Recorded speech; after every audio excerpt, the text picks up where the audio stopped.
What do you mean it's just you?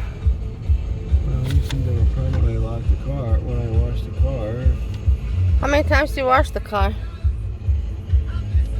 When it gets dirty. Normally is when I choose to wash the car when it's dirty.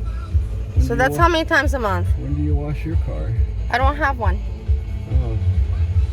Oh, I'm less than you, aren't I? No, I just unqualified to make these judgments about what people do with their cars.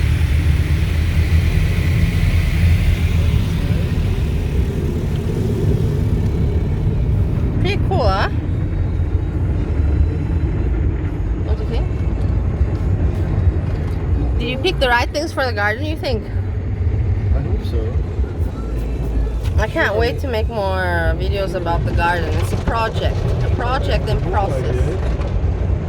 You said you already have done this. You have grown stuff before, so. Yeah. Okay, everybody, we're done with this, and we're going to do laundry. I'll make a short video For on the that. last time at this washer and laundromat, because like I said, before I use up my last clean pair of socks this time, there will be a washer and dryer in the laundry room. Okay, everyone, peace.